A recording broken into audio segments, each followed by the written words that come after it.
Centuries. It's one of the earliest trades, the early examples that are found in Egypt of trade between India and a very big and special event. And thank you for being here. And I'd like to hand over to Gautam, who will tell you who is the next speaker and will be conducting the flow of events. Thank you. Thank you, Mrs. Mehta. I would now like to invite Mr. Saket Dhar, the Vice President of Fashion at IMG Reliance, organizer of Lakme Fashion Week and In Handlooms Day at Lakme. Thank you. Thank you, Gautam. Thank you, Tasneem. Good afternoon, everyone, and thank you for being here for part of being special announcement. Being 15 years of being in fashion and of being a thought leader in the fashion space. Our initiative, Indian Handlooms and Textile Day, is a special initiative that we launched 4 years back, has received high critical acclaim from fashion media and all our stakeholders. The purpose of Indian Handloom and Textile Day is to showcase variety and vibrancy of Indian weaves and to highlight and popularize the Indian crafts and textiles to the global and younger audience that Lakme Fashion Week caters to.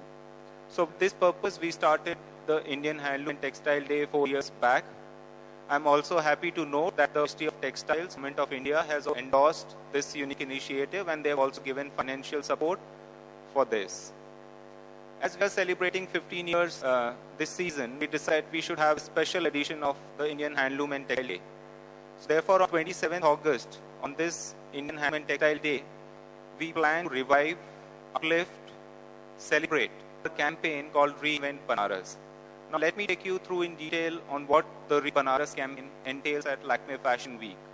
So while we are going to bring live the magic of Banaras hand on the ramp, we are also going to address the challenges this industry faces through exhibition, through workshop, panel discussions, seminar.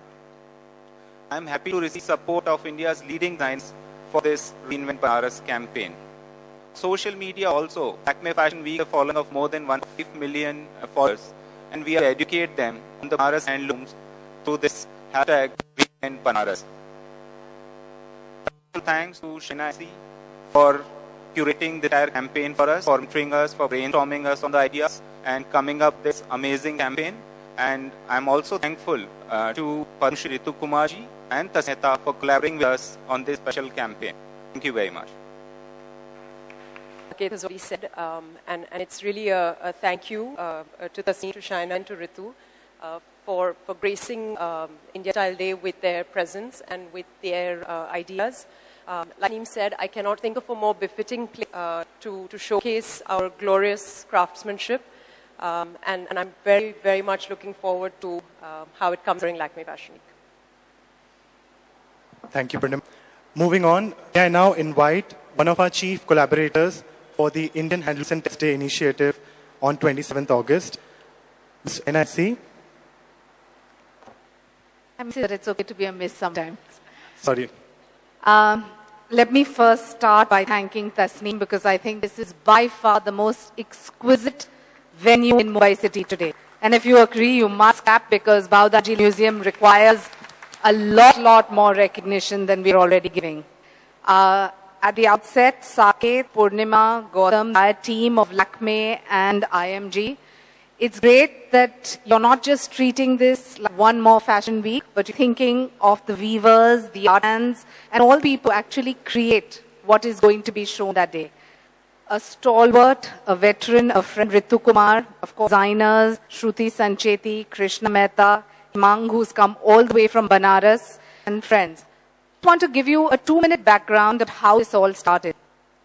We, as in a group of 4 to 6 designers, met Honorable Santosh Gangwardi in Mumbai first. Told him that, it's imperative to make Banaras weavers, per se, into a trend, rather than treating it as one more thing that the handlooms are doing. There is one project, tokenism, and that's the end of the story. It went on where we met with him again in Delhi, where we 40 designers, irrespective of ego, irrespective of thinking, I am bigger, I am small, participate in this movement.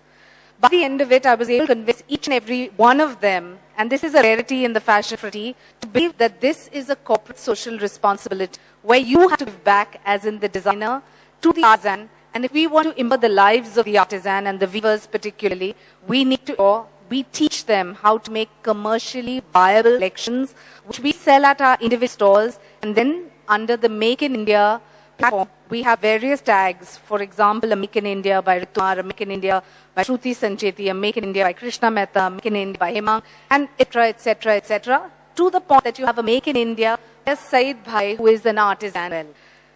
When this concept picked up, all of us went to Banaras. We worked there. We coordinated with the locals there to see how the fashion industry can take this forward. And that's why I'd like to thank Lakme, IMG, Saket, and God particularly, because I feel that, if corporates also treat this not as some kind of token that we have the exhibition for, it has to become a movement. And for it to become a movement, every institute has to take it that much further. At the time, we have close to 100 designs, big and small, lots of weavers who are benefiting of this design initiative. And we're hoping that in the month of August, at the earliest, we launch an exhibit here at the Bhavdari Museum. The idea of an exhibit is you can see a traditional sari, you can see a designer's interpretation of the same fabric, but completely done in a jacket and a ghagra. Any visualization of the creation by the designer and the weaver. Every exhibit will have who the weaver is and how fabric has been sourced, created, etc. If we have these type of movements, city to city all over India, I think genuinely, rather than saying we have one handloom ministry and textile ministry that is doing what it needs to, it will be a movement of fashion trend that picks up. And it can only pick up when we have the expertise of the people who understand fabric, who understand what is to sell, and when we have design that can visualize and create what the design wants. So I'd like to thank all of you because I really believe it's the beginning of a corporate social responsibility. And for the month where this is going to be exhibited here, we will appeal to every segment of society to come and see what truly Make in India is. So thank you all for your participation, and thank you the entire fashion fraternity for having no ego and absolutely contributing by giving back to the artisan and the weavers of India. Thank you. Thank you, Shaina ji, for making some significant points. It is now our pleasure and honor to have Padma Shri Ritu Kumar with us today.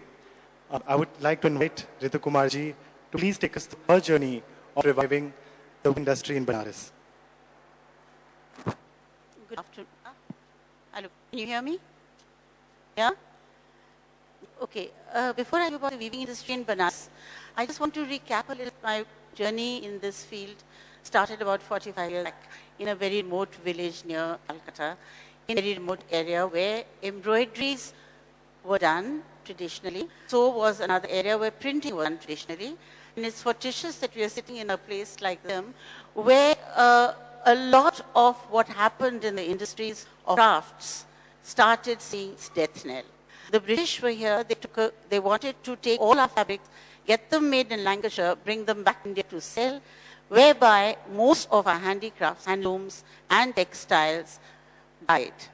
Now, there has been an amazing revival. Somebody had told me years back that all of us would not be sitting here in dresses. I would say, you must be joking. We will not be able to take the onslaught of the Western marketing depth that the people have from a Eurocentric background in Europe. And we will not be able to preserve our textiles, our crafts, and very importantly, something which is called Indian fashion, which is truly Indian. But that has not happened. Embroidery is a revival. It now caters to a huge bridal market. Printing has become India's own once again, which it always used to be. Unfortunately, I cannot say the same about handlooms. Now, there has been, I think there's a reason for this. There must be at least 100 years of disconnect between when Banarsi handlooms were patronized by the royalty of this country, and they used to buy their beautiful saris.